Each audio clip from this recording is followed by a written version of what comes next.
Hi, I'm Ashley Johnson with Clear Brothers TV, and I'm standing here with Neil Johnson, the writer and director of Rogue Warrior, Robot Fighter, and it's a very exciting night. It's actually going to screen here at the Culver City Film Festival. So I have to ask you, Neil, I know that you come from a background of doing music videos. You did about 40 music videos for free, and then you moved into feature films. Why the science fiction genre? Actually, you say 40. I've actually made 500. Ooh, okay. First 40 were free. Okay, first and then I 40 got were back. free. Yeah, then I did another 500. But as far as science fiction goes, let's see. Since about the age of 2, that's all I've ever cared about. So it's pretty much the first book I ever read was The Time Machine. Second book was War of the Worlds. I was age 6. So you can understand the problem I have in life. You know, I'm just a little obsessed. And I all I make is big budget. When I say big budget looking science fiction films.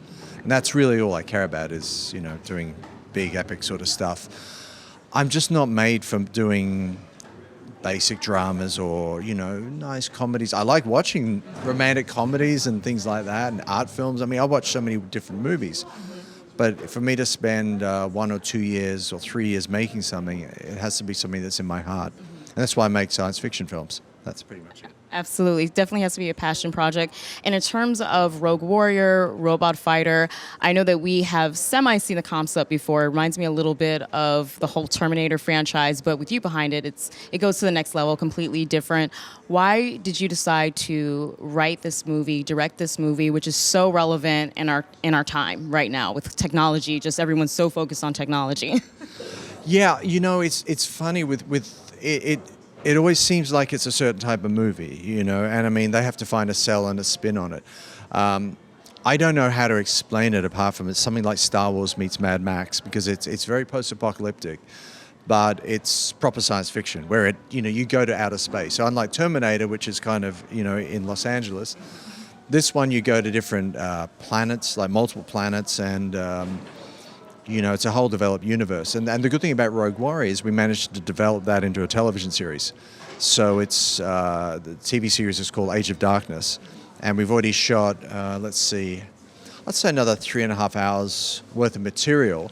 Plus there was an extra 1 hour from Rogue Warrior, which has never been seen before. So you put all that together, you got season 1 of Age of Darkness, which is quite a massively epic production. And, you know, I can't even. It's kind of like Game of Thrones in outer space, you know. It's that type of thing. So it's really got some sort of big epic vibe to it. And I mean, you know, I've done a lot of big movies, but this thing is really big. Right. I know you're not a stranger to doing big movies. I definitely know that. In terms of casting for the lead actress, I know that Tracy Bursell, she plays the role of Sienna, and you guys really seem like the dynamic duo. You've done so many films together, and you see that from a lot of directors. Peter Berg with Mark Wahlberg, Scorsese with Leonardo DiCaprio.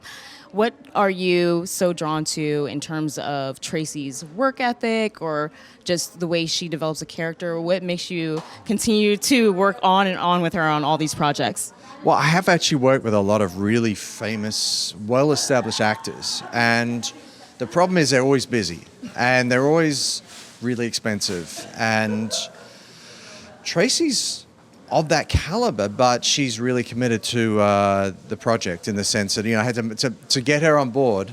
I had to make a producer, you know, make her a producer, sorry, because, you know, there's a few of them. But I had to get her sort of, you know, committed into the film because I needed an actor who would carry the film to its completion. And when I say carry the film, we're talking an 8-hour movie. Yes. So, you know, it's not a light production, and it's a commitment, I guess, as far as you know, if you see the film, you understand it's pretty intense emotional stuff, and it's not an easy film that people can do. You know, I would say a lot of actors couldn't pull this off. You know, in all honesty, because it's too much work, it's too much intensity, it's too much physicality.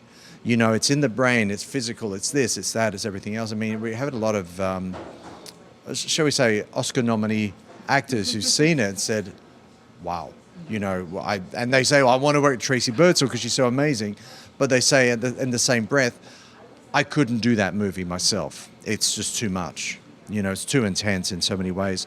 So I was able to sort of take her and run with her, shall we say, a little bit. And the interesting thing about her is, she really pushes herself. We had an incident during the Time War. You can Google her and you'll see lots of press about her and stuff. But we had an incident where she had to do a scene, an emotional, physical scene, sort of, I won't say rape, but something like that, shall we say. And it tormented her so badly because she really went there mentally with it. She had to go into hospital because she thought she was having a nervous breakdown or something. I mean, it was that bad. And we're not saying this to be, dramatic or anything else. I mean, it really happened. And you couple that with something else that happened at the same time, it just kind of pushed her over the edge. And she's gone over the edge a couple of times in this film. And I don't mean that she's crazy. I just mean that, I'm able to ride it, and I'm a little crazy.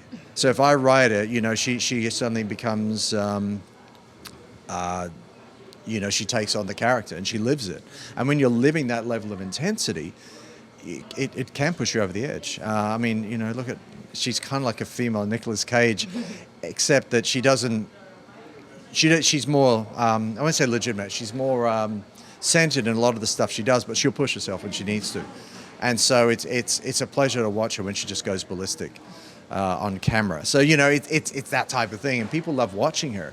So, why wouldn't I want to work with her again and again? I write strong female characters, always have done since 1997 when I did my first feature film. So, that type of thing is to have a strong female, actor who can do physicality, who gets sci-fi, who can act, who'll let me write anything and she'll do it. That's really a big ask, and it's kind of cool. Yeah, it sounds like she embodies everything that you're looking for in your writing, and it's one thing to see it written down and then actually see someone just nail it. And it sounds like that's the relationship and what she brings to the table. So I have to ask, in terms of your directing style, I know you're definitely your own director, but what would you say is your biggest influence or your biggest inspiration in terms of directors that come before you? I think the only person who I probably say is a big influence, especially more recently, and I mean that, artistically now, is Stanley Kubrick. We share the same birthday, and which I thought was always cool, but I loved his work, but I was never going down that pathway. And I think in the last few films, I've sort of just naturally going towards what he does. And I mean, it's in a weird way, more in the cutting style of movie making. The thing is, what I try to do with every film, I try to change the style, the direction of the film. I don't always want to do the same type of movie, and that's the trick, with what I do. So I try not to repeat myself. So even when I do a sequel to one of my films, which I have done, it's a different movie. Like we've done a new story for Rogue Warrior called Evolution War. It's a continuation of the story, but it's a whole different type of movie. You wouldn't even realize they're, the same director even, I think. So, as far as style goes, I'm allowing myself to find the truth in the script. And I think that's, the emotional truth. And that's where it's driven from. It's always driven from emotion rather than saying, oh, yes, I can show off with a camera crane and this and that and do $1 million. And, it's nice. But come on. We've seen that in everything. And it's just playing with yourself. Honestly, and showing off. I'm not into showing off. I'm into telling stories and creating characters, and that's what I care about. You watch Star Trek or you watch Star Wars or anything. You're there not just because the visual effects are good. You're there for the people, the characters. And that's why actors are so important, because they allow you to connect with the characters and they bring those characters to life. And that's the magic of it. There is magic in cinema. Absolutely.